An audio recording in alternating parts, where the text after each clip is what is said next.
में मैंने second year के भी इंटरव्यूज लिए। सेकंड ईयर के बच्चे फर्स्ट टाइम आते हैं, स्वेट इज ड्रॉपिंग एंड वो लोग। ये भी पूछना चाहता हूँ कि जैसे आपने 8 साल 10 साल बाद you switch from Microsoft to another company Apple, तो उन इंटरव्यूज के लिए did you grind leet code?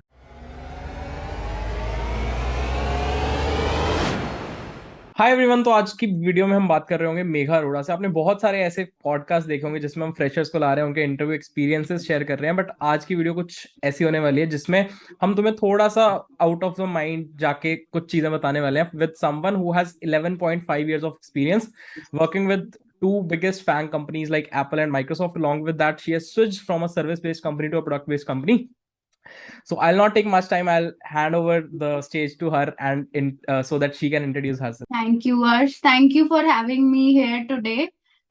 So I have around, as Arsh mentioned, 11 plus years of experience, and I have been playing different engineering roles of different capacities with different companies. And I started my career long back. I passed out from a tier 2 or tier 3. I don't know which tier colleges it is. Guru Gobind Singh Indraprastha University, Maharaja Surajmal Institute of Technology, to be very precise, in 2010. I'm quite ancient, I know. And then I started my career with Samsung, where Arch is currently working. And then post working with Samsung for 2.5 years, I switched to a service-based company. And I was there for about 8 months, and then I moved to Make My Trip. Make My Trip, I was there again for 1.5 years, and I learned a lot and lot. And after Make My Trip, I went to a service based company again, which was like Sapient Global Markets. And there I moved into again a kind of development plus consulting role. And post that, I moved to Microsoft, where I was for 4 years. And I moved three teams, but my experience with Microsoft has been like the major experience I had in my 11 years of career. My 4 years, the which were most important, were at Microsoft, and I changed my entire career, my entire perspective, my entire attitude of looking at things. At Microsoft, I came into that learn it all kind of attitude, that okay, if I don't know it, it's okay, I can learn it. And then from Microsoft, SD2 at Microsoft, I moved to Apple, ICT4 tech lead kind of position. And then from Apple, I moved to a very new kind of role, which is dev advocacy at MongoDB. So I'm a staff developer advocate at the moment at MongoDB. And this is a very new kind of role. I get a lot of backlash or a lot of questions. What is dev advocacy? Are you doing marketing? Are you doing sales? No, I don't have any sales targets. I don't have any marketing targets. I definitely need to increase community engagement, but that I need to do with my technical expertise, not only with my networking expertise. So that is where I say it is not a non-technical role, but it's a techno-functional. Hi everyone, before moving ahead with this video, I would like to tell you about a special challenge that is going to be conducted on 21st August from 8 p.m. to 10:30 p.m. That is known as Jobathon. So it's Jobathon 12 being conducted by Geeks for Geeks, in which multiple companies are participating, be it IntelliEdge, Carrot Lane, Newstar, Brisk Minds, Pensieve.id. So there are multiple different companies that will hire through this particular challenge. You'll be getting 3 DSA problems, 5 MCQs on programming logic, 5 MCQs on logical reasoning, 5 MCQs on quantitative aptitude. So you need to solve these problems, and you can participate in this for completely free. You don't need to pay anything. Only 7 days are left for this particular challenge. So make sure you check out the link in the description and register for Jobathon if you're looking out for any job or internship opportunity. Great. So long list of accomplishments, from moving from a service-based company to a product-based company like Microsoft, then moving on to a very different role, that is developer advocate. So we'll talk about each and everything. I'm super interested, super excited for this particular discussion. तो सबसे पहली चीज मतलब that I wanted to stress upon, सब बच्चों का pain point किसी ना किसी टाइम पे होता है, data structures and algorithms. So you have been in this industry for past 10 years. तो आपने 10 साल बाद, let's say if you are switching from one company to another, तो डीएसए का कितना पार्ट रेलेवेंट होता है? Like how much should one study, and कब तक ये डीएसए साथ में चलेगा if somebody is getting into software industry? C coding हमेशा साथ में चलेगी, पूरी लाइफ साथ में चलेगी। अभी मैं थोड़े दिन पहले, थोड़े दिन क्या, 2-3 दिन पहले ही ट्विटर का डायनेमिक बैनर बना रही थी, तो मैं उसके लिए भी कोड कर रही थी। तो इसलिए कोडिंग रहेगी। और डेटा स्ट्रक्चर एल्गोरिथम को ऐसे इंटरव्यू के लिए नहीं पढ़ो आप, मतलब ऐसे सीखने के लिए पढ़ो कि मुझे प्रॉब्लम सॉल्विंग सीखना है, मुझे डिफरेंट एल्गोरिथम सीखने हैं, मुझे डिफरेंट डेटा स्ट्रक्चर समझने की कौन सा किस इसमें बेटर रहेगा, और उनके प्रैक्टिकल अप्रोचेस कैसे होते हैं। जैसे सपोज इंसर्शन सॉर्ट कब बेटर रहेगा, या एक्सटर्नल केवे मर्ज सॉर्ट कब बेटर रहेगा, ऐसे सब चीजें आप सीखिए। और मेरे को भी सीखना पड़ा, क्योंकि मुझे ये सब कंपनीज में जाना भी था, और ऑब्वियसली कोडिंग बेटर होगी तभी मैं सर्वाइव कर पाऊंगी डे टू डे जॉब, या 4 इयर्स माइक्रोसॉफ्ट में सर्वाइव करना है तो मुझे कोडिंग आना पड़ेगा, डेटा स्ट्रक्चर्स भी थोड़ा बहुत आना पड़ेगा। आई एग्री, थोड़ा सा इंटरव्यूज में ज्यादा होता है as compared to the day to day. ये बहुत लोग एग्री नहीं करते, बट मैं एग्री करती हूँ इस बात पे। लेकिन मुझे लगता है कि इंटरव्यूइंग फॉल्टर्ड इतनी नहीं है, because they are looking at the problem solving. See मैं जब इंटरव्यू लेती हूँ, मैं अपनी गारंटी दे सकती हूँ, तो मैं ये नहीं देखती कि आपने पूरा मुझे सही सोल्यूशन बता दिया। इनफैक्ट जब आप मुझे एकदम सही सोल्यूशन फटाफट दे दोगे, तो आई एम लाइक पहले से किया हुआ है, या ही और शी चीटिंग, क्योंकि आजकल ये बेस है। तो मैं अभी क्या करती हूँ, जो मेरे लास्ट इंटरव्यूज में लेती थी, उसमें मैं क्या करती थी, एक प्रॉब्लम मैं डीएसए की पूछती थी और एक एलएलडी एचएलडी। एंड बहुत लोगों ने अभी ये रिसेंटली चेंज लाया है, because they were not able to gauge की कोई देख रहा है या नहीं देख रहा है। और मुझे जो है वो प्रॉब्लम सॉल्विंग पे ज्यादा मेरा रहता है, कि उन्होंने वो कैसे अप्रोच किया है, वो क्या सोच रहे हैं, और उसके बाद स्टेप बाय स्टेप वो क्या चले। इवन सिस्टम डिजाइन में भी मैं वही देखती हूँ। कोई मुझे सीधा आके अभी मेरा कुछ पहले भी पॉडकास्ट हो, मैं वहां भी यही बोल रही थी, कोई मुझे सीधा आके बोल देगा कि हाँ सर्च इंजन में मैप रेड्यूस लगाऊंगा, विदाउट थिंकिंग कि हम गूगल सर्च बना रहे हैं, विदाउट थिंकिंग कि हमारा कॉर्पस स्टैटिक है कि डायनामिक, विदाउट थिंकिंग कि हम साइट की सर्च बना रहे हैं, छोटी कितनी स्केल की सर्च बना रहे हैं, तो वो मेरे को लगता नहीं है कि उस उनको मेरा मतलब पास करूंगी या उनको मैं आगे। क्योंकि मुझे लगता है कि थिंकिंग अप्रोच ही देखना चाहते हैं, कॉन्फिडेंस देखना चाहते हैं, कि आप डरते तो नहीं हो उस प्रॉब्लम में। क्योंकि जब आप काम करोगे इन प्रोडक्ट कंपनीज, फैंग एम छोड़ दीजिए या मैंग छोड़ दीजिए, any startup, any product, any even service based company, तो इतनी काफी ऐसी प्रॉब्लम्स आ सकती हैं जिसको आपने पहले नहीं देखा हो। तो आपको वो डायरेक्टली स्ट्रेट अवे शायद वो प्रॉब्लम का सोल्यूशन नहीं मिले, बट उसको सब प्रॉब्लम्स में कैसे तोड़ेंगे and how to approach it, वो आना चाहिए। तो और वो कॉन्फिडेंस भी रहना चाहिए कि ठीक है, नहीं भी आएगा तो मैं कर लूंगा या कर लूंगी। और अगर लेट्स से मैं अभी जावा में हूँ, तो कोई बात नहीं, आप मुझे डॉट नेट में हायर करेंगे, मैं तो डेवलपर हूँ ना, मैं Java developer not dot net हूँ ना पाइथन हूँ। जो आप मुझे सिखाएंगे, जो आप मुझे बोलेंगे, मैं कर सकती हूँ या कर सकता हूँ। अगर ये एटीट्यूड आप लेकर आते हैं, तो मुझे नहीं लगता कि people will not select you. पर उसके अलावा ऑब्वियसली प्रैक्टिस और प्रिपरेशन, मतलब लर्निंग, मुझे मुझे लगता है कि होलिस्टिक अप्रोच बेटर होती है to keep learning, rather than सिर्फ मैं मेरा इंटरव्यू 6 महीने बाद है मैं उसके लिए पढ़ूंगी या पढ़ूंगा। मैंने भी वो करा है शुरू में, और अगर मैं वापस जाके कुछ चेंज करती, तो शायद वही मैं वो अपना एटीट्यूड चेंज करती, बट इवेंचुअली इट हैपेंड, वो चेंज हो गया। और आज की डेट में आई एम सो हैप्पी कि अर्श जैसे रिसोर्सेज है आप लोगों के पास, दे कैन गाइड यू कि लर्निंग ज्यादा important rather than just preparing for the interviews. बिल्कुल बिल्कुल। मतलब मेरा पॉइंट ऑफ व्यू ये भी है कि जैसे मतलब मैं ये भी पूछना चाहता हूँ कि जैसे आपने 8 साल 10 साल बाद you switch from Microsoft to another company Apple, तो उन इंटरव्यूज के लिए did you grind LeetCode? Definitely did a bit of LeetCode, but luckily क्योंकि मेरे लेवल पे ज्यादा और चीजें देखी जाती है, जैसे कि डिजाइनिंग और कल्चर फिट, और मैं कैसे फेलियर्स और इम्पैक्ट जस्टिफाई करती हूँ, तो वो मेरे क्वेश्चंस बहुत ज्यादा इजी थे, और मतलब easy and medium kind of questions थे, तो मैंने उतना ज्यादा नहीं किया। आई जस्ट डिड 100 प्रॉब्लम्स, मैंने बहुत ज्यादा नहीं किए थे practice when I was switching from Microsoft to Apple. लेकिन मैंने बाकी सारी चीजों में बहुत करा, जैसे मैंने माइक्रोसॉफ्ट में मैंने बहुत सारा इनिशिएटिव ले लिया एंड टू एंड करने का, फिर मैंने एक साइड प्रोजेक्ट किया एमएलएआई पे। तो मेरा हमेशा ये रहता है कि अगर आपको ग्रो करना है, स्विच तो हो ही जाएगा एज अ बाय प्रोडक्ट, या प्रमोशन तो हो ही जाएगा एज अ बाय प्रोडक्ट। मेरा माइक्रोसॉफ्ट में प्रमोशन भी हुआ था और फिर मैं स्विच भी लिया था।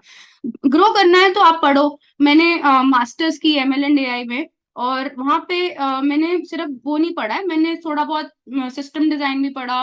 मैंने उसमें इंटरेस्ट जेन्युइनली लेना शुरू किया, और मैंने ऐसा नहीं कि मैं बुक खोल के बस पढ़ ही रही हूँ।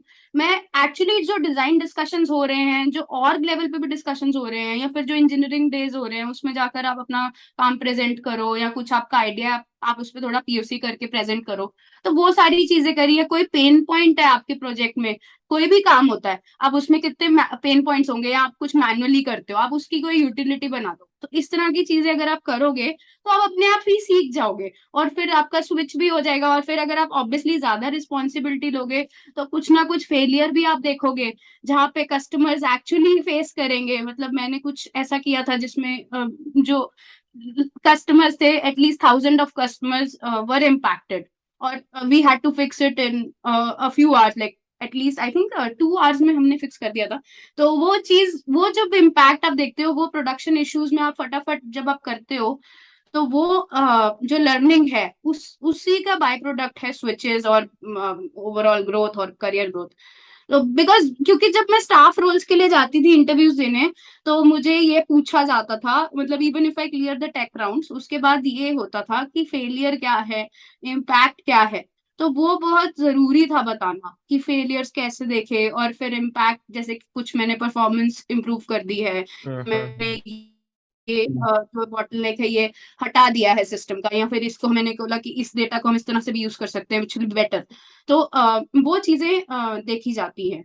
तो इसीलिए ओवरऑल लर्निंग देखो, यही मेरा एक पॉइंट है। मेरे पहले भी यही बोला, सेकंड क्वेश्चन में भी, और मुझे लगता है सारे क्वेश्चन का कंक्लूजन यही निकाल के जाऊंगी कि ओवरऑल लर्निंग देखो, बाकी सब बाय प्रोडक्ट्स हैं।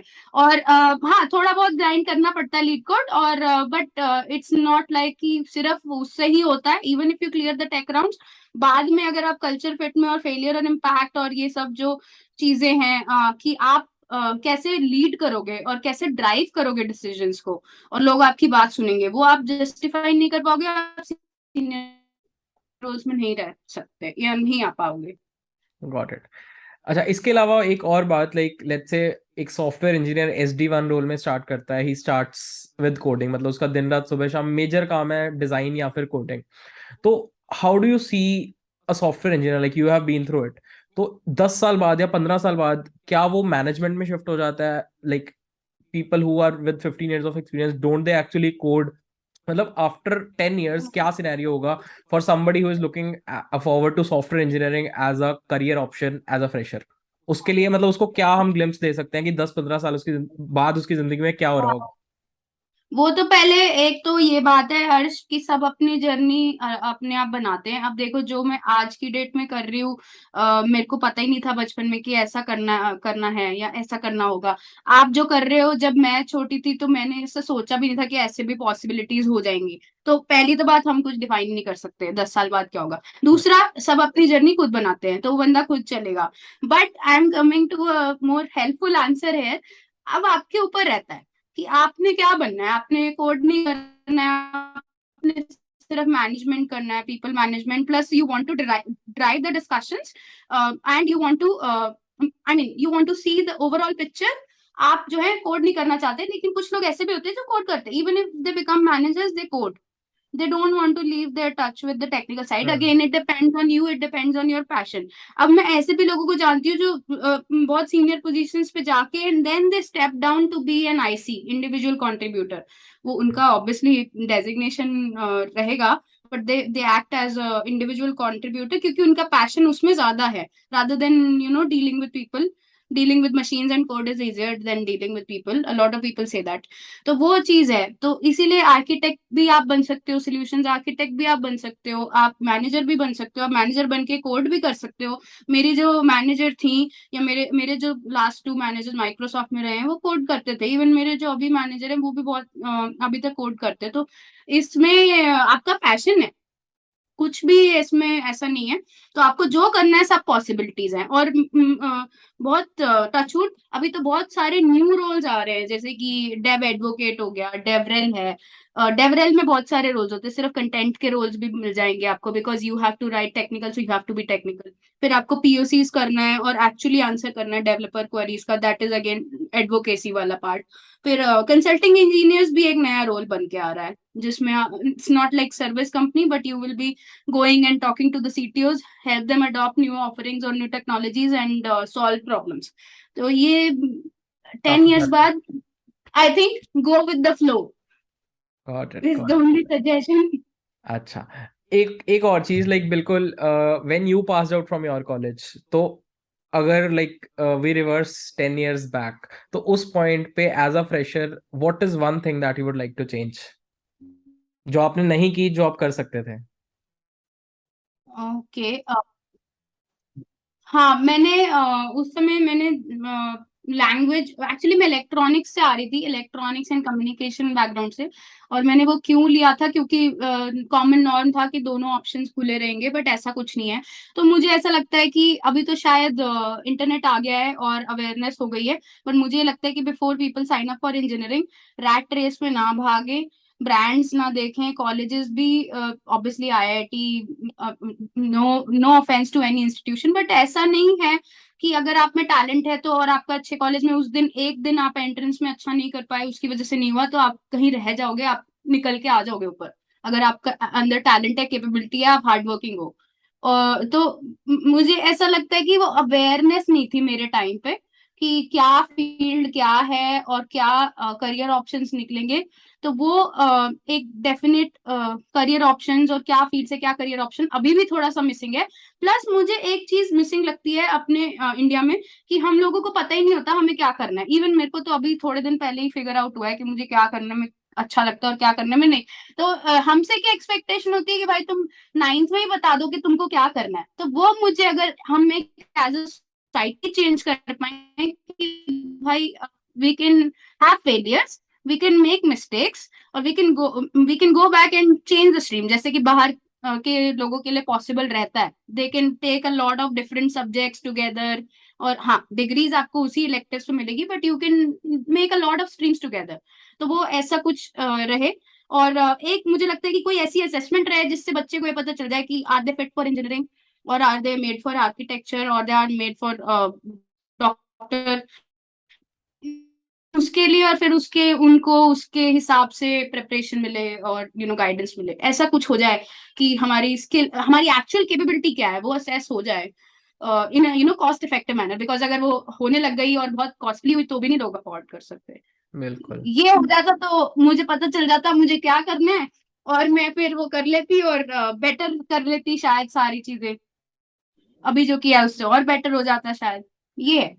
बढ़िया। ये चीज। आई आई होप लोगों को आंसर मिल गया होगा इस चीज का, कि if they are passing out from college तो सबको अपनी जर्नी खुद लिखनी है, खुद बनानी है। बेसिकली बात यह है कि they should be more aware, उनको सब फील्ड्स के बारे में नॉलेज होनी चाहिए। That is what I could conclude from your answer. Lastly हम बात करते हैं कि like you have been through interviewing process, आपने इंटरव्यूज दिए भी हैं, आपने इंटरव्यूज कंडक्ट भी किए हैं फॉर मल्टीपल डिफरेंट कंपनीज।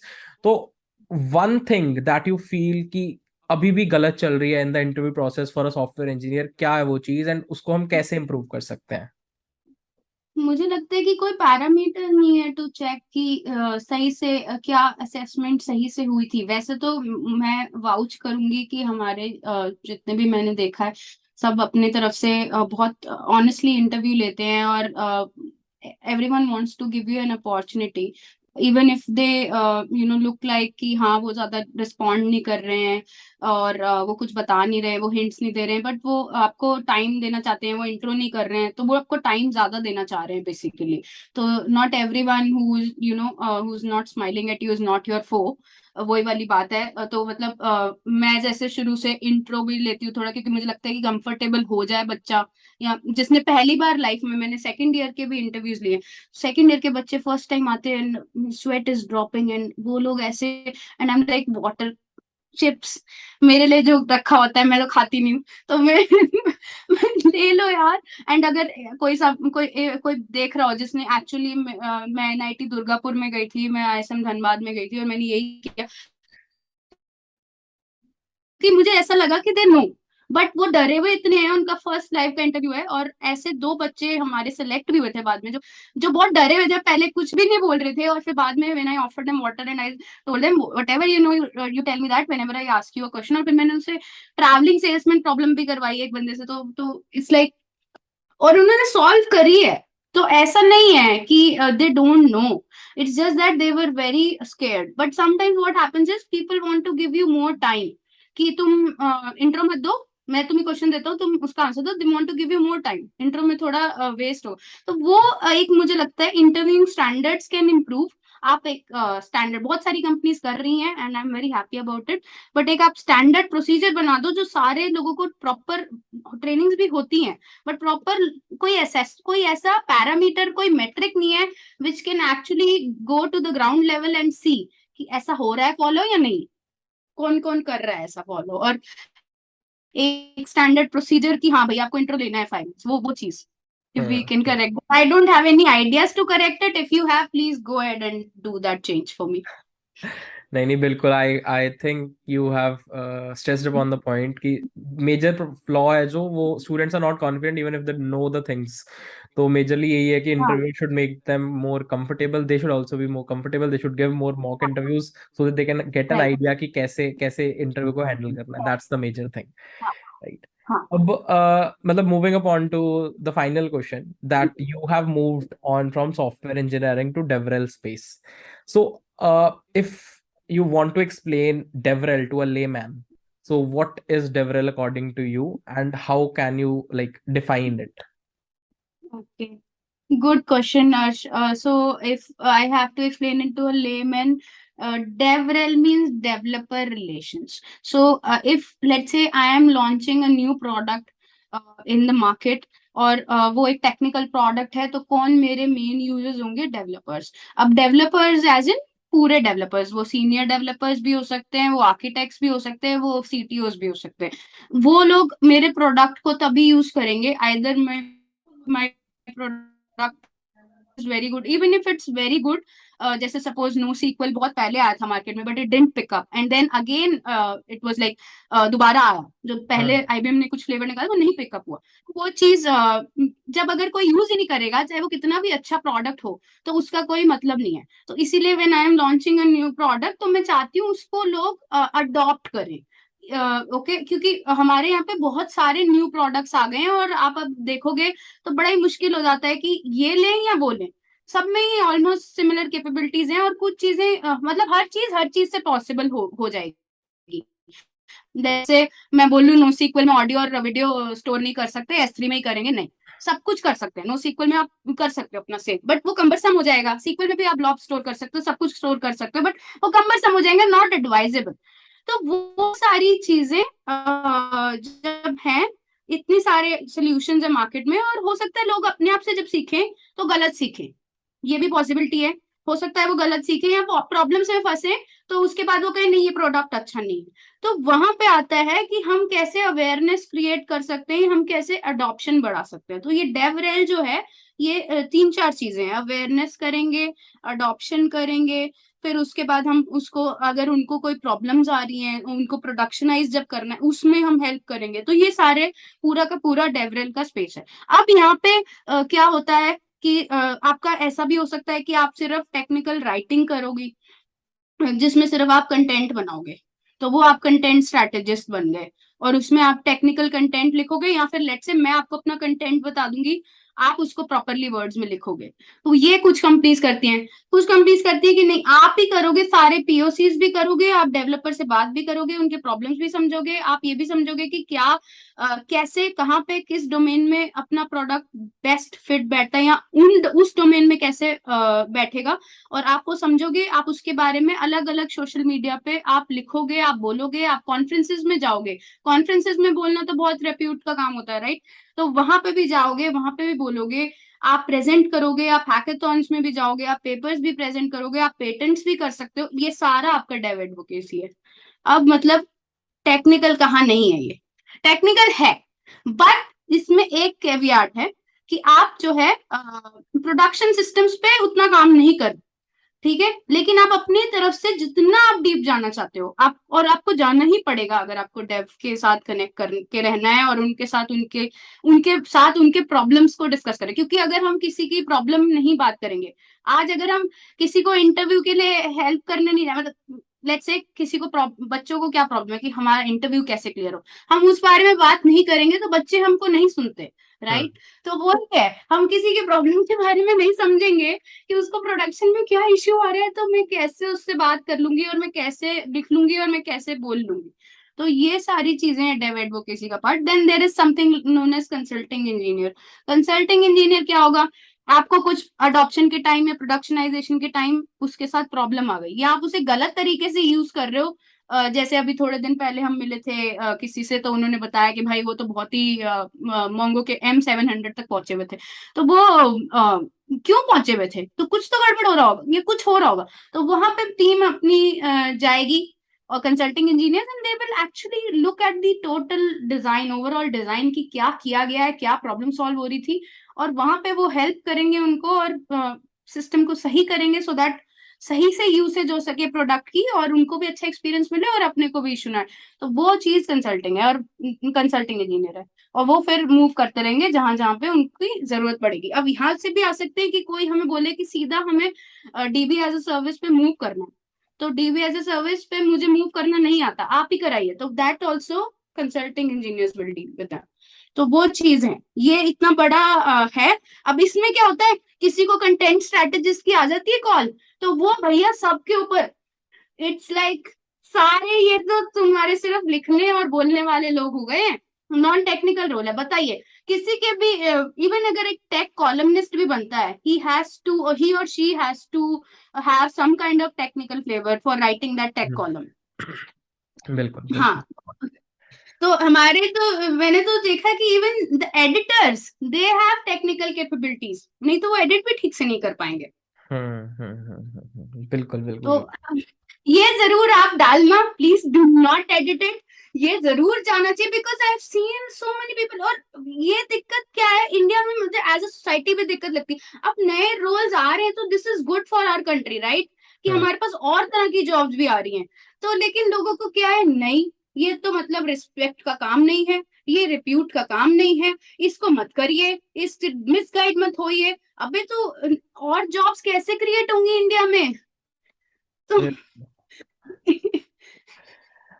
तो आई बिलीव ये जो जो पूरी डिस्कशन का कंक्लूजन यही निकलता है कि the first point, learning should never stop, like you should always be in that learning phase through out your journey, चाहे आप 10 साल 15 साल एक्सपीरियंस वाले सॉफ्टवेयर इंजीनियर भी बन जाते हो। मतलब अगर लर्निंग के मामले में बात करें तो problem solving and data structural algorithms आपके साथ साथ चलेगा। थर्डली, हमने थोड़ा सा व्यू पॉइंट देखा कि what exactly is devrel space and if somebody wants to land into such a role तो वो कैसे लैंड कर सकता है।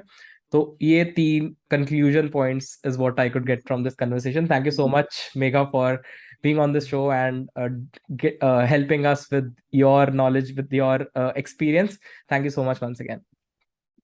Thank you, Ars. Thank you for having me here. Thank you, all the viewers, and I'll hope I'll see you again sometime.